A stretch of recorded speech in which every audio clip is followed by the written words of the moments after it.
Hello everybody and welcome to the United Stand. This is your latest Manchester United news and transfer news, and the impossible mission appears to be over for Juventus, and it's good news for Ole Gunnar Solskjaer because the doors are closing on an exit for Paul Pogba this summer. We had a story a few weeks ago about Real Madrid effectively pulling themselves out of a deal for Paul Pogba because they can't afford it. A lot of this is to do with the financial crisis, but to be honest, the numbers never really stacked up before. I think a lot of people want to say, well, the COVID-19 lockdown has stopped people being able to buy Paul Pogba. I think it's definitely been the final nail in any hope of that deal being done. But I do think it was going to be very difficult anyway. You're talking about a player that's on around £300,000 a week, that his agent will want a massive signing on fee, and Manchester United will want a big transfer fee. It was never going to be very easy to do anyway when Pogba's not had a great season and there's not a load of money swashing about, and it wasn't before the pandemic. But Real Madrid out, Juventus out now, according to Corriere dello Sport.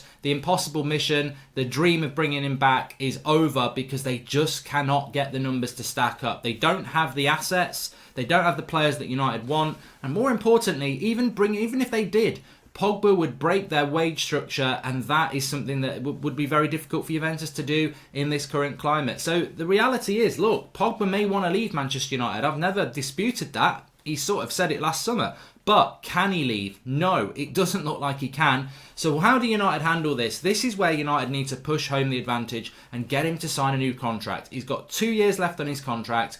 1 year next summer will mean he'll go for next to nothing, and we don't want that. And we don't want another season next year of what we've had the last two, where Pogba's going here, and Mini Riola's forever mouthing off. The problem we've got, it's good news if Pogba stays, and Solskjaer did say in March, expect to see him at United next season, but there's no victory in him being in a United shirt next season, but he's running his contract down and he's looking to leave, and for the whole season, all we've got is disruption and stories of him leaving. That's not, actually, for me, and I might be a bit controversial, that's not the ideal. If Pogba's not signing a new contract, I'd let him go for 50 million in the summer. And I know that sounds ridiculously petulant, and I suppose it is in a way. But what good is it to Manchester United to have Paul Pogba unsettled, wanting to leave, playing next season? We're trying to build something. You hear about the dressing room at Manchester United with Harry Maguire and Bruno and the camaraderie, the vision. You drop Paul Pogba in there, I'm not saying he's going to be disruptive, but he doesn't want to be there. And forever there's stories that he's leaving in the summer. How is that a long-term vision when one of your best players is only there for 9 months? It doesn't help us. So what we need to do is get Paul Pogba on a long-term contract and actually build for once. Build around him, and I hope that's going to happen. The interesting thing is, though, that there was a story over the weekend that actually pricked my ears up a little bit about Juventus. You know, we've been saying, well, Juventus, we don't want Rabiot, we don't want Pjanic, we don't want Costa, we don't want Sandro. Well, there is a player that I do like, Meri Demiral, centre-back, Turkish. He is a centre-back that I would really like at United. I mean, he self-confessed models his game on Vidic. 6'3", very good in the air, good at reading the game, good at tackling, but he's also quite mobile. He can play at right back as well. The issue with him is that he did do his knee in January and he's out till about July, so he's not actually played that much football. But Juventus don't want to sell him, and that to me would be, yeah, we'll have him. And everyone talks about De Ligt, but De Ligt means Mino Raiola. Demiral, I think, is probably more of what we're looking for, and I could imagine him doing a good job next to Harry Maguire because he's more mobile than Lindelof, from what I've seen of him. I mean, if I'm wrong on that, I'd still say, is he the right partner for Maguire? But Demiral, to me, is more mobile, and that's what Harry Maguire needs next to him. I don't think it can happen, especially in relation to what we've just said, but if Juventus ever wanted to do a deal with us, and Pogba does want to go to Juventus, then Demiral, I mean, look, really controversial again, but if they gave me Demiral and Bentancur, I'd do a straight swap for Pogba. Forget about extra money. They're both in their early 20s. I think they've both got the potential to be absolute top-class players. That's a swap deal I would do. But Pogba would have to want to go. Pogba would have to have come into the office and said, I want to go, I don't want to be here. And then now I've got that in my pocket and I go, right, he doesn't want to be here.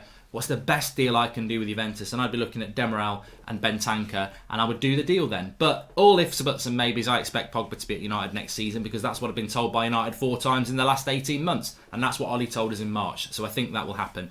Sticking with Juventus, Duncan Castles has been talking on his transfer podcast about Manchester United being very impressed with Raul Jimenez. Juventus are firmly linked And I do think that he will probably prefer that move to Manchester United because Mexican player, you know, does he need to stay in the Premier League? Does he need to go to what is technically a rival in Manchester United from Wolves? And I think the Juventus deal makes sense more for Wolves to do that for those reasons as well.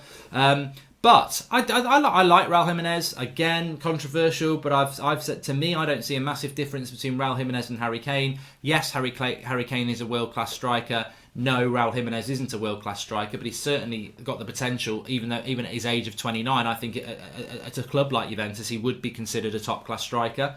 And I think he's done a very good job in a Wolves side that continues to defy his belief. So I like Raul Jimenez. I think he's got mobility, he's got class, he can score goals. I think he's got more finesse. I think he's got more class in the way he holds the ball up than Harry Kane. I mean, I think when he's on the ball, sometimes the ball comes into him at a height and he can do a couple of flicks and he just looks better on the ball than a Harry Kane. Harry Kane, I think, is a very, very good striker. I'm not knocking it, but Harry Kane will cost you 200 million. Raul Jimenez will cost you 40. And as Duncan Castles said, and as it's been said before, Wolves would not stand in the way of a decent offer for Raul Jimenez, and I think a decent offer for Raul Jimenez is money that they can put towards their replacement striker, which would probably be the Benfica striker, Vinicius. So I think that 40 million would get you Raul Jimenez. Would he be good for Manchester United? I think as long as he'd be the striker that would say, look, all right, okay, today you're starting Martial, Rashford and Sancho, I expect that, but I expect to start midweek in the Carabao Cup game. I expect in the last 20 minutes, if you need me, I'm coming on. And I think if he would accept that role at Manchester United, he'd be absolutely perfect. And I'm not saying he wouldn't come in and actually dislodge a Martial. Maybe he could do that if Martial certainly got injured or if he wasn't playing well. But I think if he came in with that attitude, he's a definite upgrade on an Ighalo and definitely a Josh King. So I would like Raul Jimenez to come to Manchester United. I think Ollie is definitely looking for that different option striker to share the load. That's why we're after Haaland. That's why I think we've been tentatively linked with Harry Kane. It will never happen. But I would like Raul Jimenez, but I ultimately think he probably will end up at Juventus, unfortunately. But I would like him at United, definitely. And I think he's if we're not going to get a Werner, I think, he's the sort of player with a Moussa Dembele that offers you something of quality rather than what Josh King offers you, which I just think is mates rates, if I'm absolutely blunt. Also, there's Manchester Evening News talk about Rabiot Matundo. This is quite interesting because they're actually quoting their own story here. It's not from anybody else, and they're basically saying that Manchester United see Rabiot Matundo as a sort of bargain alternative to Jadon Sancho, but also that Real Madrid have expressed an interest in him, which I think the Rabiot Matundo thing might be worth keeping an eye on to a certain extent, because there obviously is something in this. We obviously have scouted him. If Real Madrid are interested, there's obviously something there. I think I read some stat yesterday that no other teenager in the Bundesliga has made more appearances than him, or he's in the top 2 or 3 for that. And he's obviously well thought of as a future player. For me, I haven't really seen enough of him, and he wasn't really starting for Schalke. But the big thing is, he's an alternative to Jadon Sancho. And the alternative to Jadon Sancho, I'm sorry, is a massive drop-off if you're going to look at people like Matundo. Even Adama Traore or anyone, Sancho's got to be the one that we get, because that is like, that's like putting a Ferrari in your garage instead of a Vauxhall Astra. And the Vauxhall Astra might turn into a Ferrari, but we could buy a Ferrari, and that's what we need in that right wing position.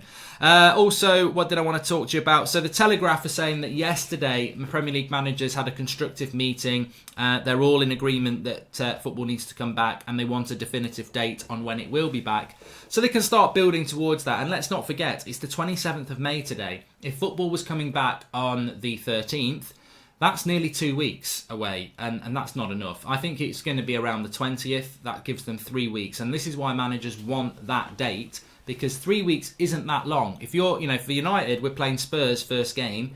That 3 weeks period, you want to get your team ready, you want to know what your team and your tactics is going to be, you want to analyse your opposition, you want to get working. We're not even doing contact training at the moment. Hopefully that will get voted for today. But this is positive news, and hopefully we will get a date. As I said, I've been told by numerous people that we're looking around the middle of June, and the players have been told to prepare for the middle of June. The interesting thing about that is the middle of June is the 15th of June, and I think one weekend's on the 13th and one's on the 20th, and I think it will be the 20th. I think that's more realistic, if I'm honest on you on that one. Rashford and Pogba are back, by the way. I think people, I don't know whether people realise this, but Rashford and Pogba are back, full training. that whether they're match fit is something very, very difficult. I mean, Paul Pogba hasn't played since Christmas. Rashford hasn't played since January. Do you drop those two players straight back into a team against Spurs? I'd have to speak to a sports scientist about this, because I don't know. At the end of the day, Martial, Bruno, they haven't played competitive football for 2 months. Rashford and Pogba haven't played competitive football for 4 or 5, 6 months. Is there a difference there? Are people like Martial and Bruno match fitter than Pogba and Rashford, or is there a point where it doesn't matter? You know, it doesn't matter whether you're out for 6 months or 2 months. So that's going to be quite an interesting thing. Maybe Rashford and Pogba do go straight back into the team, or maybe they go on the bench because they've been out for too long. I don't know about that one. Maybe some of you can give us some of that. What else? Telegraph. We spoke about that. We spoke about you and Pogba, and yeah, that's the lot. That's the lot for you. So a quick tour de force of the Manchester United transfer news and news this morning. But look, I see those pictures yesterday of Bruno and Pogba training together, and I think, how can you not want to see that partnership develop? And I just think if Manchester United could just get him to sign a new contract so that next season we're not knowing that he wants to leave and we've got all that around us. We're trying to build something big here.